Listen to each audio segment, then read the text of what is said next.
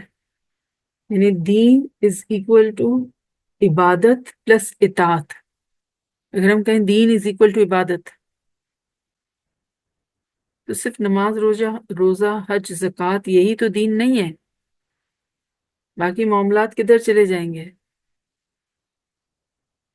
تو دین is equal to عبادت plus اطاعت.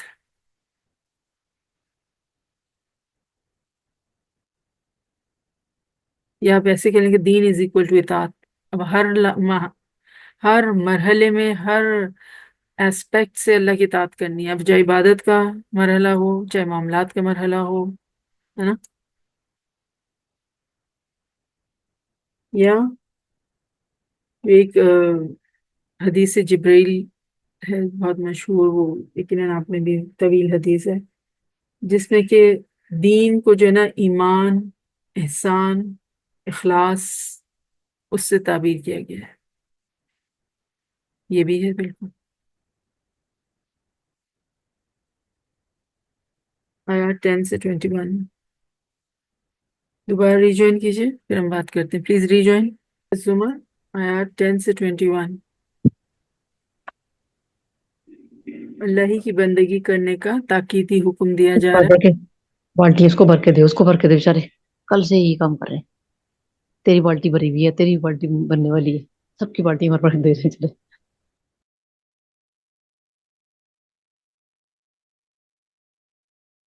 نبی اکرم صلی اللہ علیہ وسلم کو تلقین کی گئی کو اعلان کر دیں کہ مجھے حکم دیا گیا کہ میں اللہ کی بندگی کروں مکمل اطاعت کے ساتھ، اور سب سے پہلے اللہ کے فرما بردار ہونے کی مثال قائم کروں. تو تبلیغ کا جو سٹارٹنگ پوائنٹ ہوتا ہے نا، وہ انسان کی خود اپنی ذات سے ہوتا ہے. انسان پہلے اپنی ذات کی اصلاح کرتا ہے اور پھر دوسروں تک وہ بات پہنچاتا ہے. اب یہ نہیں ہونا چاہیے بس اپنی ہی ذات پہ فوکس کر کے رکھا کہ ابھی تو میں ہی صحیح نہیں ہوں تو میں کسی کو کیا بتا سکتی ہوں. نہیں، سٹارٹنگ پوائنٹ یہ ہے، but then you have to move forward. اپنی آپ سے شروع کریں تبلیغ کا کام، اور پھر دائرہ بڑھائیے. جو لوگ اللہ کی بندگی کرتے ہیں اور طاغوت کے خلاف ڈٹ جاتے ہیں وہی اللہ کے محبوب بندے ہیں. اللہ کی نافرمانی کا راستہ نہ صرف تمہیں بلکہ تمہارے گھر والوں کو بھی جہنم میں لے جائے گا. گھر والوں کی دینی تربیت نہ کر کے تم انہیں سب سے بڑے خسارے سے دوچار کر دو گے.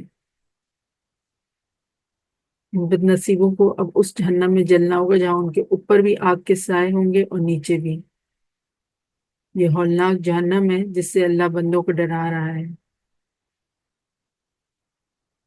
خدا کے لیے ڈرو اور زندگی کے تمام معاملات میں اللہ کی اطاعت کر کے خود کو ہمیشہ ہمیشہ کی بربادی سے بچا لو.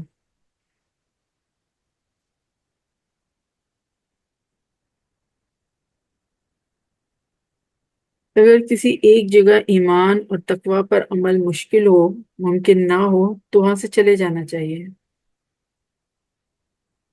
کیونکہ ایمان اور تقوی کی راہ میں مشکلات تو لازمی آتی ہیں. جزا فضا اور بے صبری سے نازل شدہ مصیبت ٹل نہیں جاتی. جو محرومی ہو گئی ہے وہ لوٹ تو کے تو نہیں آتی. عقل مند انسان کیا کرتا ہے؟ صبر کر کے اجر عظیم کماتے ہیں. آیت نمبر 10 میں تو فرمایا نا کہ صبر کرنے والوں کا کو جو ہے نا اجر بے حساب دیا جائے گا، ہے نا. جب حشر کے میدان میں، قیامت کے میدان میں جب حساب کتاب ہوگا اور جب صبر کرنے والوں کی طرف ان کا اجر بڑھا دیا جائے گا، ہے نا. اسے تو کہا نا کہ 1 کا 10 ملے گا، یا 10 سے بھی 700 یا 720 سے بھی زیادہ اللہ تعالیٰ اجر بڑھا دے گا. لیکن صبر اور روزہ، ان کے لیے تو اللہ تعالیٰ نے اجر کہا کہ بس میں خوش کر دوں گا. پھر اللہ تعالیٰ جس کو خوش کرے گا، yes, let your imagination run wild.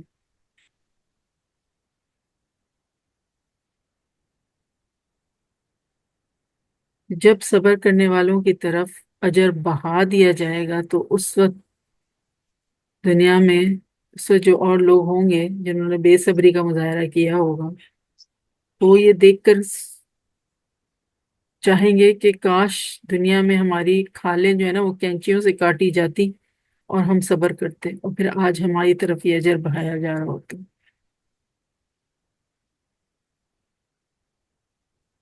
تو صبر کرنا بہترین صفت۔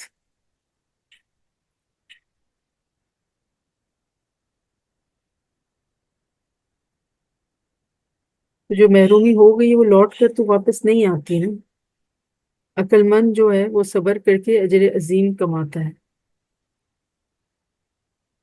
پھر آیات 17 اور 18 میں کیا فرمایا کہ بہترین بات کی پیروی کرنا۔ تو بہترین بات کیا ہے؟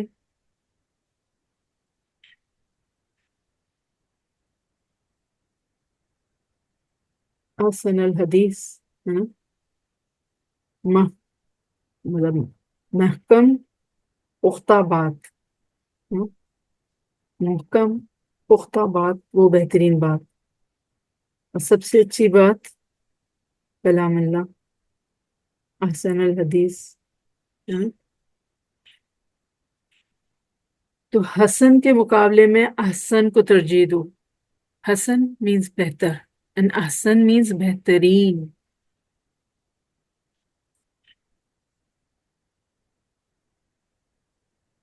تو اللہ کا بندہ جو ہے وہ اللہ کی بات کو غور سے سنتا ہے۔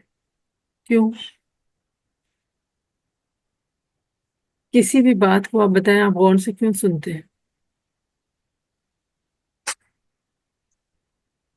ویسے تو بہت سی باتیں چل رہی ہوتی ہیں، آپ سنی انسنی کر دیتے ہیں، لیکن کس بات کی طرف آپ کان لگاتے ہیں؟ جس میں دلچسپی زیادہ ہوتی ہے۔ ہاں، جہاں سے آپ کو کوئی فائدہ اٹیچ ہوتا ہے نا، جہاں سے آپ کو کوئی فائدے کی بات، کوئی پتے کی بات پتہ چل رہی ہوتی ہے، وہ آپ کے لیے دلچسپ بھی ہوتی ہے اور اس طرف آپ پہ کان بھی دھرتے ہیں۔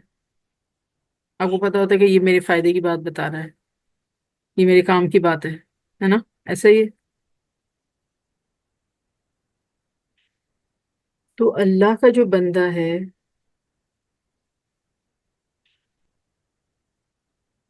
ایسے تو سب اللہ کے بندے ہیں، لیکن جو صحیح معنوں میں اللہ کے بندہ ہونے کا حق ادا کرتا ہے وہ اللہ کی بات غور سے سنتا ہے۔ کیوں؟ کیونکہ اس کو پتا ہوتا ہے کہ اس کا فائدہ پوشیدہ ہے۔ وہ قرآن کو غور سے سنتا ہے کیونکہ اس کو پتا ہے کہ میری ہدایت کے لیے، میری رہنمائی کی، میری گائیڈ لائنز ہیں اس میں نہیں سنوں گا تو میں گمراہ ہو جاؤں گا، میں کان نہیں لگاؤں گا، میں کان نہیں دھروں گا تو I'll be lost۔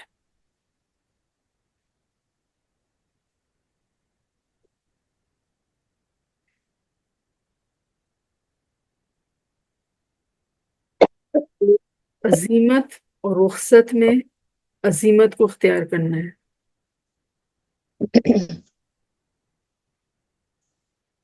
بہترین بات یہ ہوگی، احسن الحدیث یہ ہوگی، یعنی بدلہ لینے کے مقابلے میں عفو و درگزر اختیار کرتے ہیں۔ مطلب اگر کوئی آپ پر ظلم کرتا ہے تو آپ کے پاس دین اجازت دیتا ہے کہ آپ اتنا ہی بدلہ اس سے لے لیں، جتنا ظلم اس نے آپ پہ کیا ہے اتنا ہی ظلم آپ اس پہ کر سکتے ہیں نا۔ تو رخصت تو ہے، اجازت تو ہے، لیکن جو عباد اللہ ہوتے ہیں نا، جو اللہ کے بندے ہیں، وہ رخصت کی راہ نہیں لیتے، وہ عزیمت کی راہ لیتے ہیں۔ اور عزیمت کی راہ کیا ہے کہ معاف کر دو، اس کو درگزر کر دو، لیٹ گو۔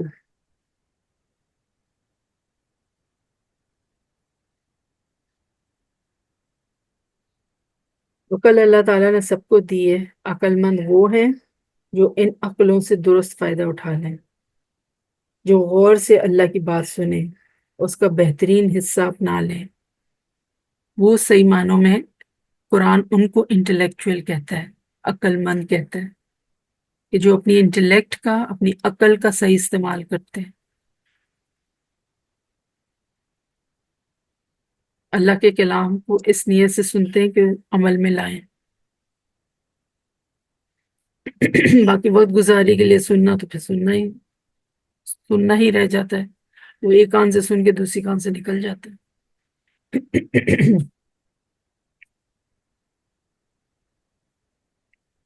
آیات 22 سے 31 نور ہدایت کیا ہے اس پر بات کی گئی ہے۔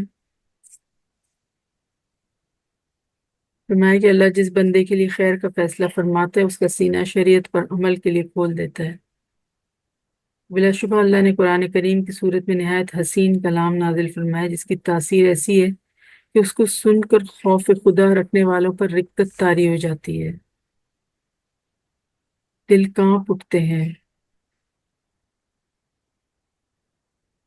اعصاب ڈھیلے پڑ جاتے ہیں، سر جھک جاتے ہیں، آنسو ٹپک جاتے ہیں۔ اللہ کے کلام میں وہ تاثیر ہے، ان کے دل اللہ کے ذکر کی طرف اور ان کے جسم اللہ کی اطاعت کی طرف مائل ہو جاتے ہیں۔ یہ ہے وہ نور ہدایت جو اللہ کی طرف سے عطا ہوتا ہے۔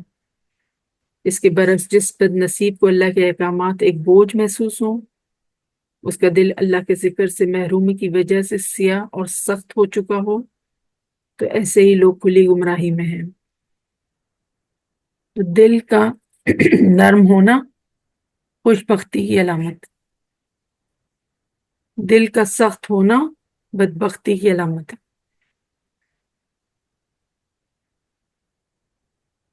دل کی سختی کا علاج کیا ہے؟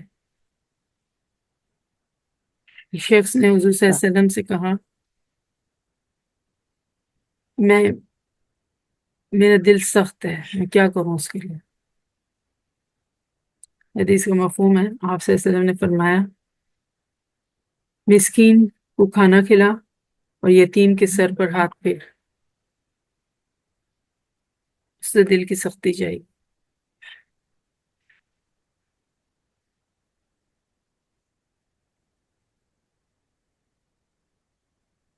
پھر میں عقیدہ توحید کی نعمت کو ایک مثال کے ذریعے واضح کیا گیا ہے۔ اگر ایک غلام کے کئی آقا ہوں جو آپس میں لڑتے رہتے ہوں تو اس کی زندگی انتہائی مشکلات کا شکار ہوگی۔ اس کے برعکس جس غلام کا صرف ایک ہی آقا ہوگا وہ بڑے سکون میں ہوگا۔ اسی طرح صرف ایک اللہ کی بندگی انسان کو دوسروں کے خوف یا دوسروں کی چاپلوسی سے بچا کر نہ صرف سکون بلکہ باوقار زندگی عطا کرتی ہے۔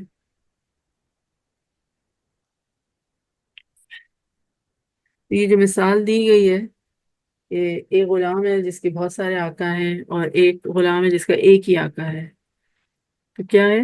مشرک اور موحد کی مثال بیان کی جا رہی ہے نا۔ کون مشرک اور کون موحد؟ موحد یعنی توحید پرست۔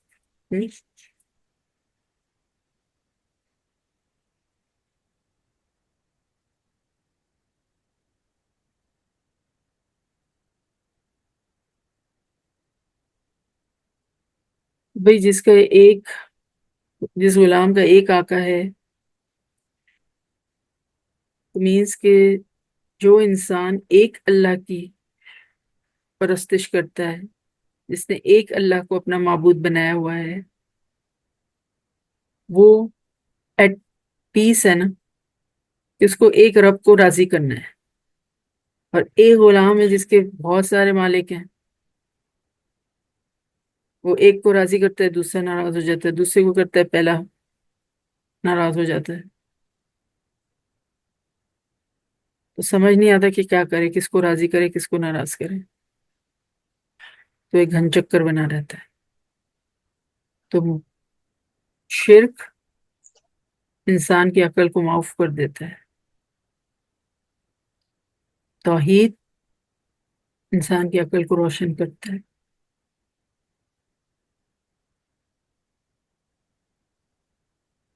آخر میں کیا فرمایا ہے؟ انک میت و انہم میتون، یقیناً آپ بھی مرنے والے ہیں اور یقیناً یہ لوگ بھی مرنے والے ہیں۔ تو انک میتون، آپ مرنے والے ہیں، آپ فوت ہونے والے ہیں، یہ کس کو کہا جا رہا ہے؟ نبی صلی اللہ علیہ وسلم کو۔ نبی صلی اللہ علیہ وسلم سے کہا جا رہا ہے نا، آپ صلی اللہ علیہ وسلم کے فوت ہونے کی خبر دی جا رہی ہے، لیکن آج بھی آپ دیکھیں کہ ایک اسکول آف تھاٹ یا ایک سے زیادہ اسکول آف تھاٹس جو ہیں وہ اس میں اختلاف کرتے ہیں، کہتے ہیں کہ نہیں، آپ صلی اللہ علیہ وسلم فوت نہیں ہو سکتے، فوت نہیں ہوئے۔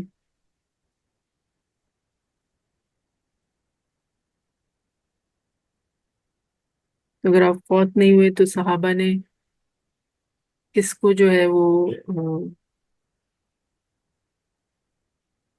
دفن کیا؟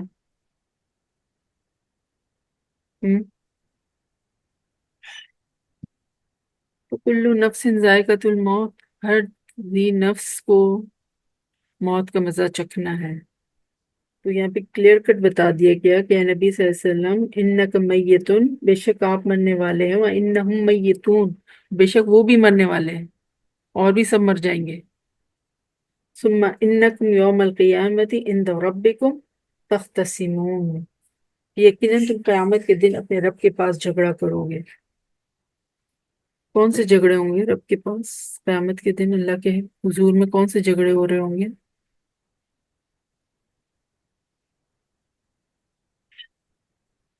یہ ایک دوسرے پہ الزامات دے رہے ہوں گے کہ بھی تم نے ہاں ہمیں گمراہ کیا تھا۔ بالکل، ظالم اور مظلوم کے جھگڑے، مشرک اور موحد کے جھگڑے، سب ایک دوسرے کو بلیم کر رہے ہوں گے۔ یس، لیڈرز اور عوام کے جھگڑے، حاکم اور محکوم کے جھگڑے۔ پھر ابھی جو ہم نے دیکھا انسان کے اپنے اعضاء سے جھگڑا ہو رہا ہوگا، اپنے ہاتھ پاؤں سے جھگڑ رہا ہوگا۔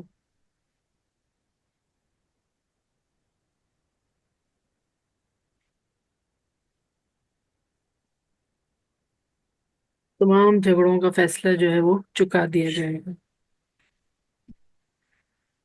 وما علینا الا البلاغ۔ الحمدللہ، یہ 23واں پارہ ہمارا مکمل ہوا۔ بتائیے آج کی کوئی خاص بات جو آپ کے ذہن میں رہ گئی ہو یا آپ شیئر کرنا چاہیں۔ رضوانہ ایک بات بتانا تھا ہمیں کہ ایک دعا ہے کہ یہ جو تم اس پہ مال پہ اور دولت کا تھا کہ دولت اچھی چیز ہے، اس کو برا نہیں سمجھنا چاہیے، اسکول آف تھاٹ بھی الگ الگ ہیں، لوگ اسکالرز الگ الگ بات کرتے ہیں۔ تو اس میں ایک بہت دعا بھی تھوڑے دن پہلے ہم نے سنی کہ اے اللہ مجھے اتنا دے اتنا آواز دے نہیں اتنا آ دے کہ میں خوش ہو جاؤں، اور پھر اللہ تعالیٰ میں اتنا دوں دوسروں کو، اتنا دوں کہ آپ مجھ سے خوش ہو جائیے۔ الحمدللہ، صحیح۔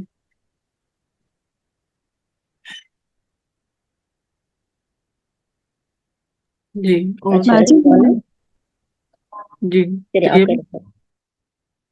جی وہ میں آپ سے معذرت کے ساتھ یہ بات پوچھنا چاہ رہی تھی کہ موحد ہوتا ہے کہ مواحد ہوتا ہے لفظ؟ موحد، موحد ہوتا ہے، اچھا جی، مجھے لگا واحد ہوگا، اس لیے میں آپ سے مشرق پوچھ اور رہی ہوں۔ موحد۔ موحد، اچھا، ٹھیک۔ جی مجھے یہ بات بڑی اچھی آج پتہ چلی بلکہ کہ دل کی سختی کے لیے مسکین کو کھانا کھلانا اور یتیموں کے سر پہ ہاتھ رکھنا، مجھے بڑی اچھی لگی ماشاء نرم اللہ۔ ہوتے ہیں دل واقعی میں۔ اچھا رضوانہ، جی یہ میں نے جو حضرت نبی صلی اللہ علیہ وسلم کی وفات پر حضرت عمر ابوبکر صدیق رضی اللہ عنہ کا خطبہ یہ ہے نا بخاری میں کہ من یعبد محمد فإن محمد قد مات، اس میں بھی انہوں نے یہی الفاظ یوز کیے تھے، من یعبد اللہ ان اللہ حی لا یموت، یہ انہوں نے بھی اس وقت کہا تھا۔